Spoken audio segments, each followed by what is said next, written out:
Alhamdulillah Rabbil Alamin wal 'aqibatu lil muttaqin wala 'udwana illa 'alal zalimin.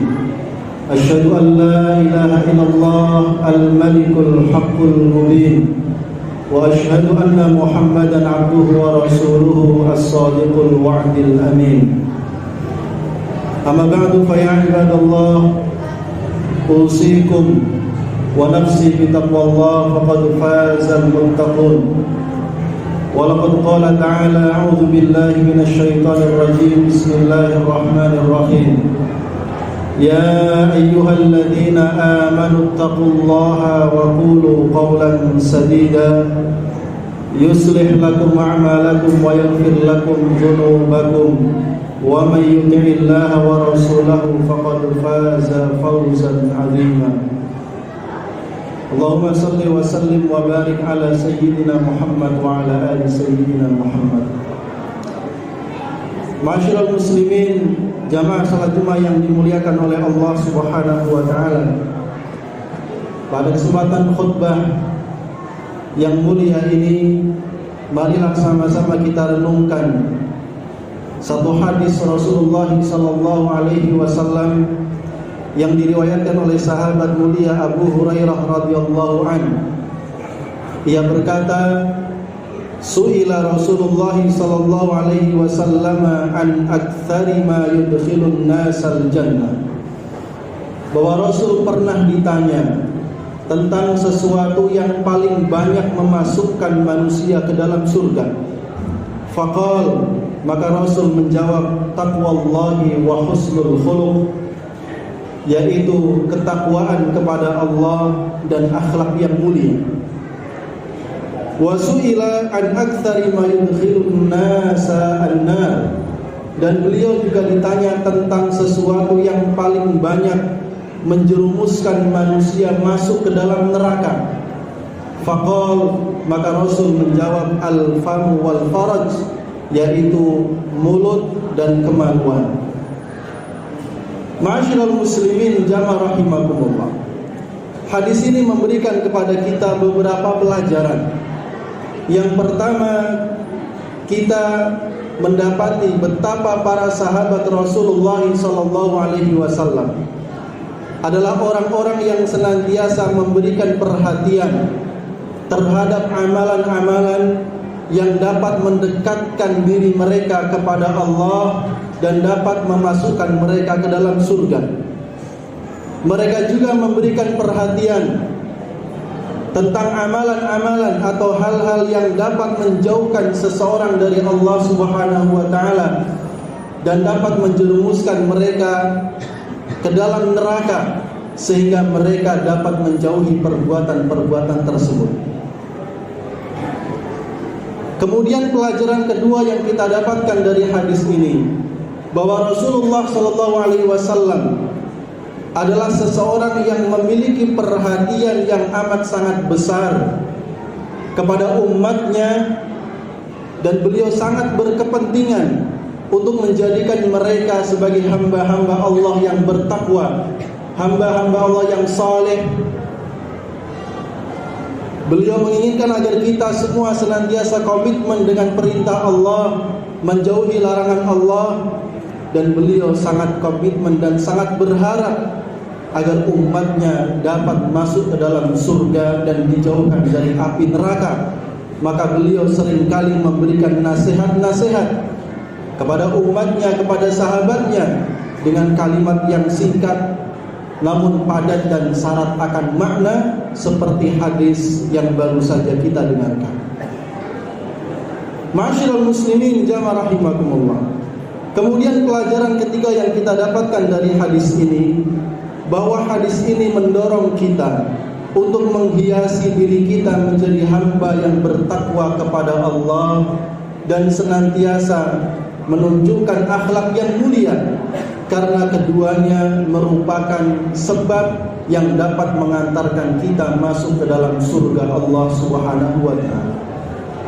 Mengapa ketakwaan kepada Allah? Karena ketakwaan kepada Allah adalah agar kita senantiasa berhati-hati di dalam berbicara, di dalam berbuat, dan di dalam beramal, agar kita senantiasa merasa diawasi oleh Allah Subhanahu wa taala dalam seluruh aktivitas kita, sehingga kita dapat komitmen di dalam menjalankan semua perintah-perintah Allah, dan kita dapat komitmen untuk menjauhi sejauh-jauhnya larangan-larangan Allah Subhanahu wa taala. Karena ketakwaan itu diambil dari kalimat al-wiqayah, yaitu memelihara. Maka seseorang yang bertakwa adalah seseorang yang menjadikan dirinya agar ia menjauhi segala hal yang dapat menjerumuskan ia dari mendapatkan azab Allah Subhanahu wa taala, dan ia adalah seseorang yang senantiasa melakukan perbuatan-perbuatan yang dapat mengantarkannya untuk masuk ke dalam surganya Allah Subhanahu wa taala. Kemudian tentang akhlak yang mulia, karena Rasulullah sallallahu alaihi wasallam juga bersabda, akmalul mu'minina imanan ahsanuhum khuluqa, bahwa seorang mukmin yang paling sempurna keimanannya adalah mereka yang paling bagus dan paling mulia akhlaknya.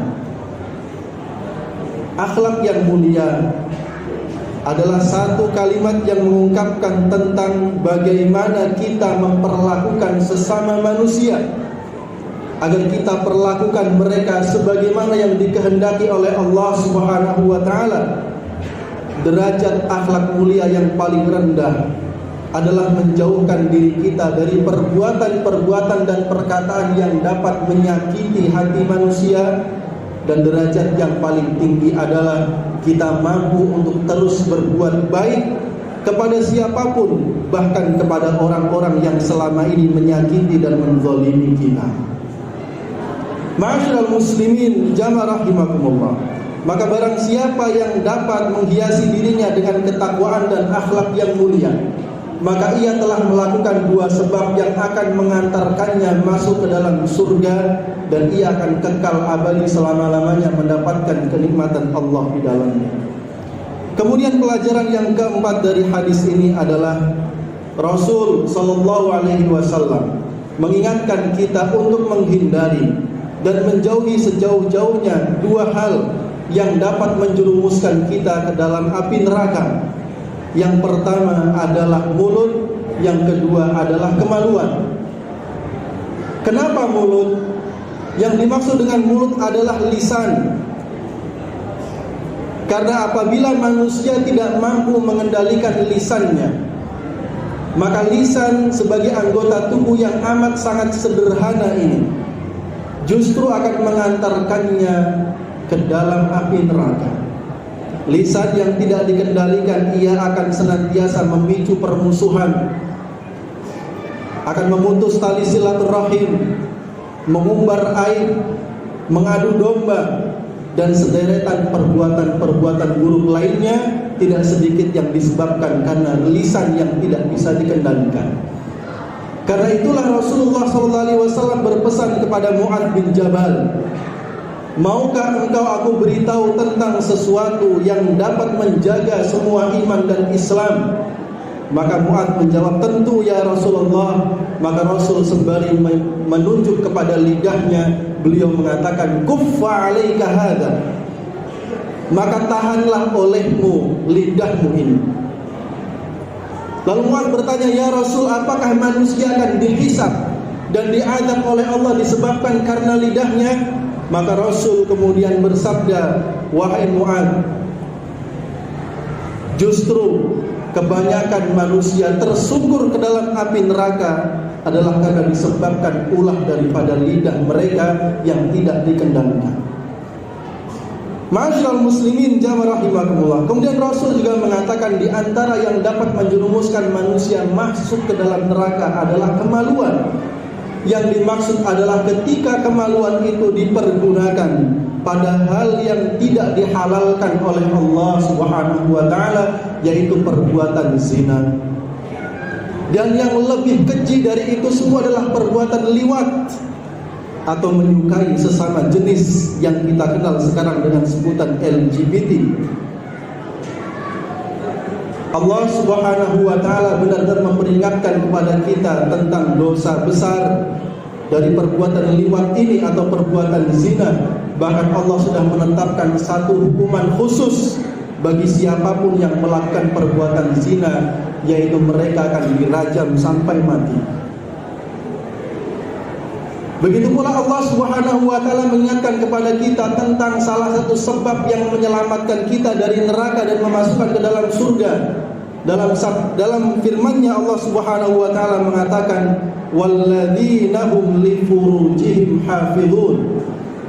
Orang-orang yang benar-benar mereka menjaga kemaluannya agar tidak dipergunakan kecuali pada hal yang dihalalkan oleh Allah Subhanahu wa taala. Maka barang siapa yang mampu menjaga lidahnya, menjaga kemaluannya, maka ia telah menjaga dirinya sehingga ia akan dijauhkan dari siksa api neraka dan akan dimasukkan ke dalam surga oleh Allah Subhanahu wa taala. Ma'asyiral muslimin jamaah rahimakumullah. Marilah dalam kehidupan yang singkat ini, dalam umur kita yang singkat ini dan dengan kematian yang tidak kita ketahui kapan ia akan datang, marilah kita terus untuk memperhatikan seberapa banyak bekal yang telah kita siapkan untuk menghadap kepada Allah. Maka marilah kita komitmen dalam menjalankan perintah-perintah Allah, kita komitmen untuk menjauhi larangan-larangan Allah. Mudah-mudahan dengan cara demikian Allah Subhanahu wa taala mengantarkan kita menuju husnul khatimah, kematian yang baik, dan telah Allah Subhanahu wa taala menyelamatkan kita baik dari siksa kubur maupun siksa neraka, dan Allah masukkan kita semua ke dalam surganya. Amin ya rabbal alamin.